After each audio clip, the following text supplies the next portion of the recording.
이번 한 주 트위터의 화제 키워드는 블랙리스트라고 합니다. 박근혜 정부의 블랙리스트 탄압, 결국 사실로 밝혀지고 있습니다. 강추위 속에서도 촛불 민심은 꺼지지 않고 있는 가운데 그동안 블랙리스트에 이름을 올려 무대를 잃었던 연극인들이 광화문 광장에 텐트를 치고서 무대를 마련했다고 합니다. 자세한 이야기 두 분 모시고 함께 이야기 나눠보도록 하겠습니다. 블랙텐트 극장장이신 이혜성 연출가님 나오셨습니다. 안녕하십니까? 안녕하세요. 네. 김동완 배우 나오셨습니다. 안녕하십니까? 안녕하세요. 예. 블랙텐트, 이 블랙리스트에 비유해서 만드신 거죠? 네, 맞습니다. 그러니까 무슨 뜻인가요? 그러니까 블랙리스트라는 것을 풍자해서 비유해서 네, 블랙이라는 것을 네. 붙이고요. 극장인데 천막 극장이지 않습니까? 네. 그리고 저희가 텐트를 치고 캠핑촌을 만들어서 네. 점거 농성을 하고 있습니다. 아쿠파이 농성을 하고 있는데 네. 그 일환으로 극장도 텐트로 들어오게 된 겁니다. 천막 극장이죠. 그래서 네. 블랙 텐트라고 이름을 지었습니다. 광화문 그 광장에 있는 거죠? 네, 네, 광장에 있습니다. 그 극장장이시면 텐트 소유주십니까? 연출가님이? 소유주는 아니고요. 소유주는 아니시고요. 아. 그냥 대표성을 지니는 한 인물로서 네. 일 진행하기 용이하게 그냥 제가 직함을 가지고 있을 뿐입니다. 그 텐트는 서로 각출하셔서 비용을 만드셨겠죠? 텐트는 장소익 선배님이라고 연극을 예. 하시는 예. 한 일개인이 무상으로 대여를 해주셨고요. 네. 설치하고 운영하는 과정에 들어가는 모든 재원이나 장비 그런 것들은 다 후원을 받아서 지금까지 설치하고 운영을 해오고 있습니다. 네. 우리 김동완 씨는 배우만 하십니까? 배우도 하고요. 네. 같이 이제 저 극장 천막 극장 지을 때 네. 같이 일손도 보태고 그렇게 공사하는데 일을 담당하셨어요. 네, 공연도 지금 하고 있고요. 예. 네. 알겠습니다. 자, 이 블랙리스트 부분은 뭐 오늘도 그 특검에서 김기춘 전 실장하고 조윤선 장관의 구속영장을 청구하겠다는 발표가 나왔는데요. 이 블랙리스트의 실체가 확인되고 있습니다. 그죠? 네. 예, 전번에 다 보시겠습니다만 그 청문회에서 누구죠? 그 국민의당의 의원 한 분이 있냐 없냐 조 장관 하여튼 간에 뭐 예스 노로 답변하라 하여튼 간에 있는 것으로 판단됩니다 이렇게 얘기했던 기억하는데 네. 블랙리스트 실체를 우리 그 이혜성 연출가께서도 실감하고 계시겠네요. 네, 뭐 지금은 물적으로 다 드러난 상황이고요. 2015년도에 저희 연극계에서는 이미 네. 블랙리스트가 있다는 소문이 나돌기 시작했었습니다. 몇 년도부터요? 2015년도에. 2015년. 15년 봄 정도에서부터 네. 서울연극제 대관 탈락 사건이 생기고 네. 그 이후에 저도 개인적으로도 블랙리스트에 올라 있다 하더라. 실제로 블랙리스트 올라와 계십니까? 네, 올라와 있습니다. 지금 예. 올라 있는데 있다 하더라. 그래서 심사에서 배제해 달라고 얘기를 들었다. 심사위원 분께서. 그래요. 네, 그런 얘기도 듣고 그런 과정들을 거치면서 저희들은 한 1년 넘게 계속 그 검열에 대해서 저항 운동을 해오고 있는 지금 상황이었습니다. 왜 블랙리스트에 올라갔다고 계십니까? 뭐 그건 올리신 분들이 알겠지만 아니 뭔가 밉보였으니까 올라간 거 아니에요? 글쎄요, 제가 민주국가의 한 국민으로서 큰 잘못을 저질렀다고 생각하지는 않거든요. 네. 그냥 세월호 문제에 서명을 하고 제가 좋아하는 정치인 지지 성명에 네. 서명을 하고 또 제 작품에 일정 부분 뭐 정부에 대한 풍자나 네. 정책에 대한 풍자가 좀 들어가고 그 정도라고 생각합니다. 그런데 네. 그런 것들이 제가 블랙리스트에 올라갈 일들인지는 잘 모르겠습니다. 우리 김동완 배우께서도 블랙리스트에 올라가셨습니까? 다행히 안 올라갔습니까? 올라갔습니다. 올라갔습니까?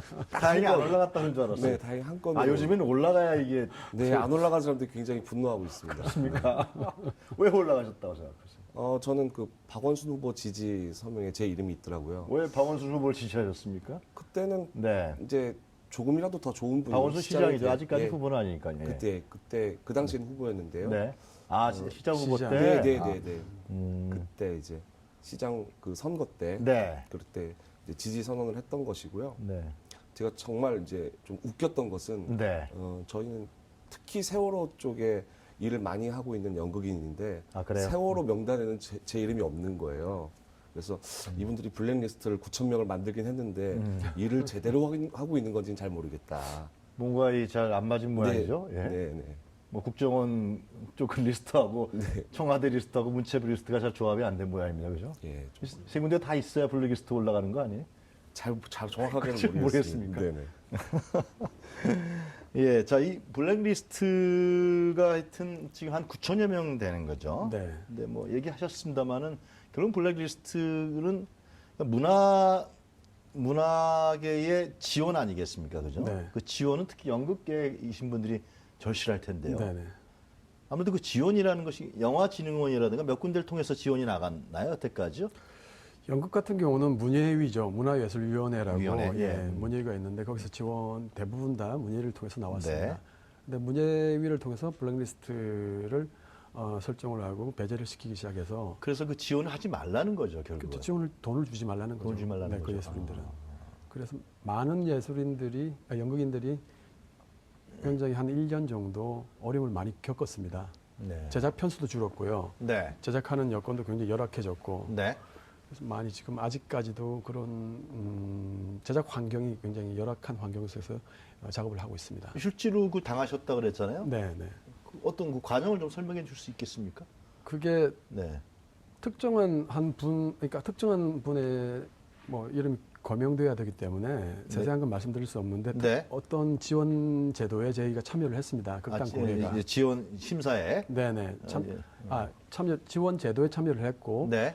거기에 참여한 심사위원께서 네. 위에서 얘기가 내려왔대요. 극단 고려는 배제시키라고. 지금 그 운영하는 극단에 네, 대해서. 저희 극단을 배제시키라고. 실력이 없어서 배제시킨다는 건 아니었고요. 그때 이제 핑계를 댄 게 네. 정산 문제였대요. 정산이 제대로 안 됐다. 뭐 이런 식의 얘기 때문에 배제시키라고 했는데. 그건 외부적으로 나온 핑계였고. 그렇죠. 네. 그래서 제가 뭐 그러면은 이 말을 증언해 주실 수 있느냐. 그럼 그 제가 심사분에게. 네네 명예훼손으로 고소를 하겠다라고 네. 하니까 그렇게까지는 나서기는 좀 힘들다고 말씀하셔서 네. 그냥 덮고 지나간 일이 있습니다. 심사위원들도 실제로 선정할 때 나중에 가서는 그 리스트에 준해서 네, 선정했다는 얘기까지 들리는데요. 그렇더라고요. 예. 그러니까 아는 분들이 들어가면 안 되니까 또. 예. 그 김동완 배우께서도 뭐 그런 당하신 적이 있어요? 저는 직접적으로 당하지는 않고요. 네. 같은 극단에 있기 때문에 네. 공연을 할 수도 없는. 우리 이회생 연출관이 같은 네네네. 분이네. 그 동료분들도 그렇게 당한 분들이 있습니까? 예, 그런 뭐 연극계 많은 젊은 연극인들 중에서도 네. 그런 일을 당한 경우가 있는데요. 네. 아까 말씀하신 문예위에서 네.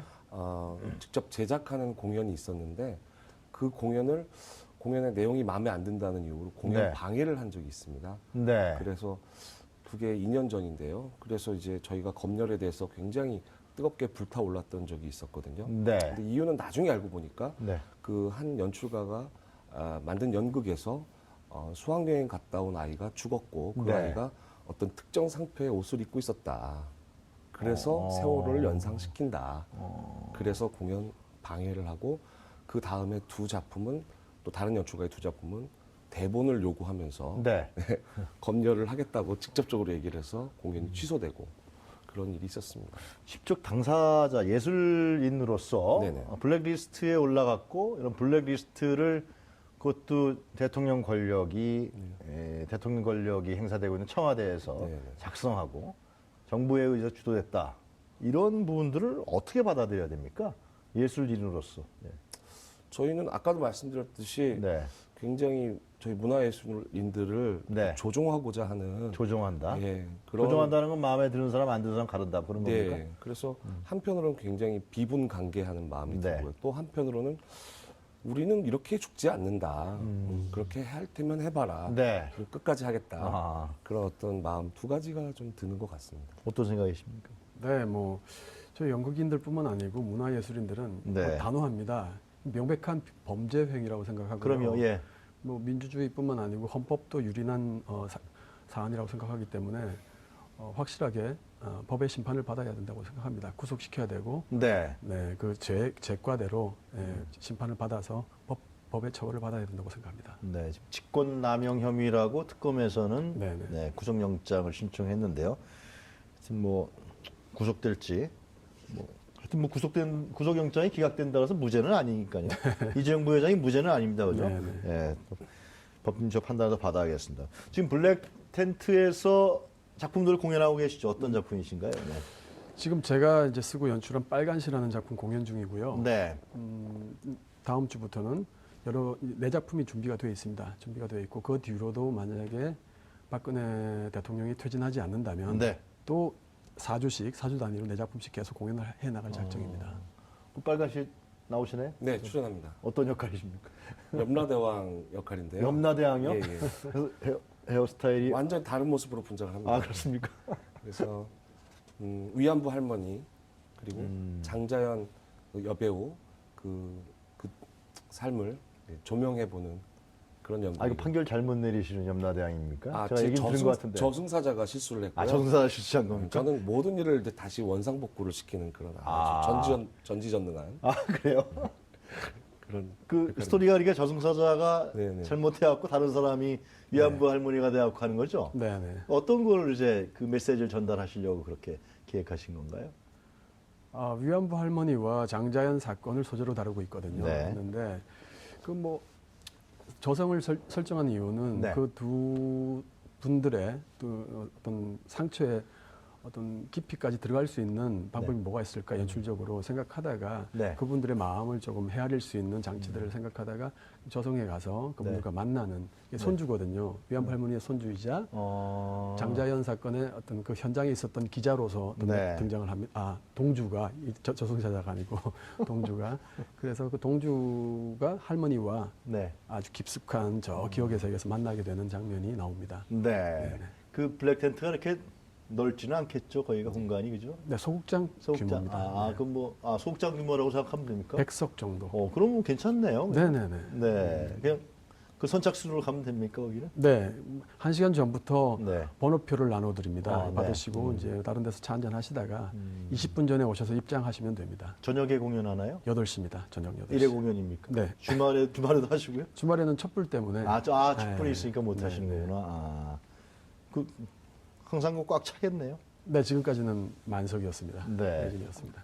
김동완 배우께서도 뭐 사인도 많이 받고 그러시겠네요. 사인은 안 하고요. 사인 안 하시고요. 많은 염라대왕을 사인을 받지는 않겠네요, 그죠? 네, 많은 분들이 이제 핫팩도 가져다 주시고 네. 따뜻한 음료도 넣어주시고 모금도 해주시고 그러고 있어요. 네, 그러시군요.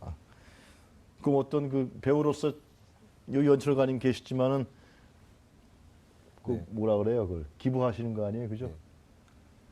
기분 그 시민들이 아니 관객들이 공연 기부하시는 거 아니에요? 제 재능을 기부한다고요? 재능 기부하시는 거 아니에요? 그렇죠. 이번에는 아마도 개런티를 받고 할 수는 없을 것 같고요. 제가 그럼 결정적인 질문을 한 겁니다. 예, 뭐 네. 알겠습니다. 그 빨간 시 외에 다른 공연들은 어떤 게 준비되어 있습니까? 다음 주에 월화는요. 네, 그와 그녀의 옷장이라고 세월호 유가족 어머님들이 직접 출연하시는 네, 작품이 올라갑니다. 네, 올라가고 또 수목금에는 한국의 이제 대표적인 마임 리스트들이 마임 공연을 합니다. 네. 마임 공연을 올리고 그 다음 주에는 김재엽 연출이 만든 검열 정치의 언어학이라 검열 언어학의 정치인가? 검열 언어의 정치학. 검열 언어의 정치학 죄송합니다. 제가 정치학이라는 작품이 올라갑니다. 검열을 주제로 소재로 다룬 작품이 올라갑니다. 제가 작품 그 내용을 들어보니까요, 우리 이혜성 연출관이 블랙리스트에 안 올라갈래 안 할 수가 없었네요. 그죠? 자, 하여튼 쭉 앞으로의 이런 얘기를 좀 해봤으면 좋겠어요. 그러니까 이 블랙리스트가 나왔지만 네. 지금 연극계 현황이라든가 문화계 현황 그 속에서 사실상 이거 뭐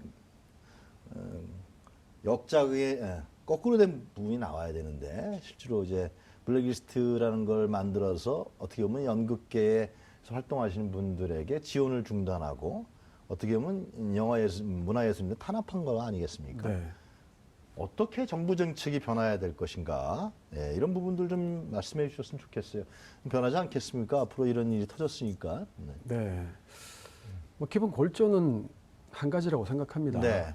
예술이 재정적인 지원 없이는 사실 불가능한 현실이니까요. 자본주의 사회에서 지원은 해주되 네. 간섭은 하지 않겠다는 그런 슬로건을 걸었지 않습니까? 네.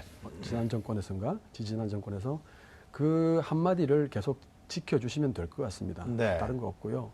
계속 지원을 해주시고 간섭은 하지 않고. 근데 지원도 예를 들면 뭐 그 한정된 예산이 있잖아요. 네네. 거기서 어떤 뭐 선별이라든가 심사를 할 수밖에 없는 거 아니겠어요? 다 지원할 수 네, 없는. 해야죠. 네. 그런 건 어떻게 심사 기준이라든가 그런 것도 만들어야 되는 거 아닙니까? 각 장르마다 전문가 그룹이 있습니다. 네. 그래서 전문가들이 와서 심사를 하는데 네. 그 심사의 판단은 심사위원들에게 맡겨야죠. 위에 행정직원이라든지 뭐 관료들이 그 심사 기준을 만들 수는 없는 거라고 생각합니다. 네. 각 장르별로 그 그룹 내에서 네. 심사위원을 선정하고 그 심사위원의 판단을 믿고 네. 맡기는 게 저는 순리라고 생각합니다. 아, 그래요. 우리 김동완 배우께서는 어떻게 보십니까? 투명해져야 된다고 생각합니다. 네. 그래서 그 박근혜 정부 들어서 심사위원 명단을 공개하지 않고 있는데 네. 그것은 심사위원들 뒤에서 예술행정 공무원들이 압력을 행사하고 있고 네. 윗선의 어떤 명령에 의해서 그렇기 때문에 심사위원들이 굉장히 곤란해하고 명단이 공개되는 것을 네.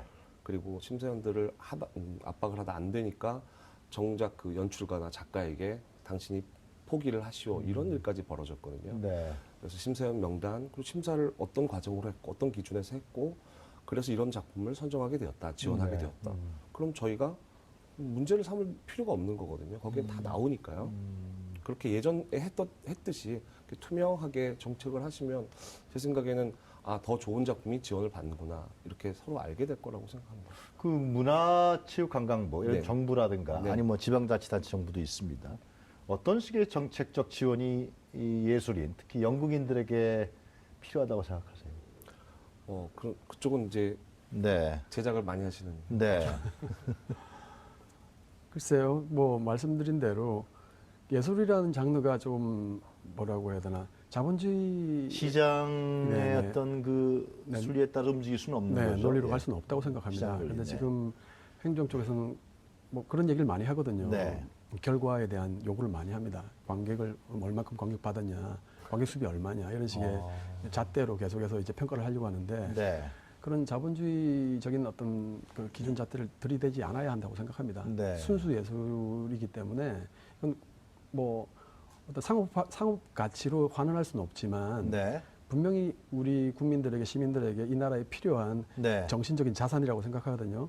이거는 국가에서 반드시 지켜줘야 할 자본주의로부터 지켜줘야 할 네. 문화자산이라고 생각합니다. 그렇게 되면 어떠한 그 사회적 공헌을 그 예술이 할 수 있다고 보시는 거예요? 그 고민을 지금 이제 저희 극장에서 네. 블랙텐트에서 처음부터 다시 해보고자 합니다. 네. 공공성에 대해서 과연 공공의 가치가 무엇일까? 네. 예술이 시민들에게 돌려줘야 할 공공 가치는 무엇인가를 지금 계속 같이 토론하고 저희가 공부하고 배우고 가려고 하고 있거든요. 네. 시민들과 함께 네.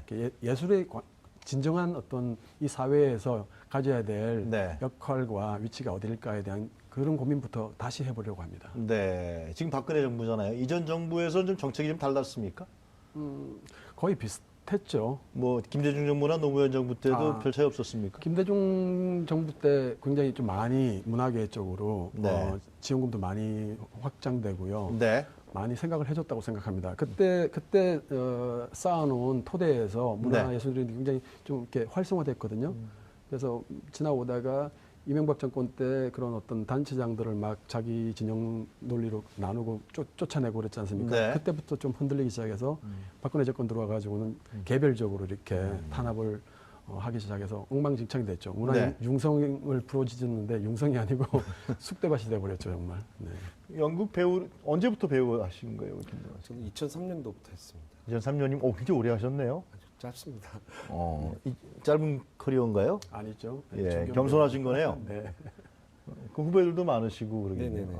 주로 어떤 작품에 많이 출연하셨습니까? 저는 별로 돈이 안 되는 작품에 출연을 했는데요. 예.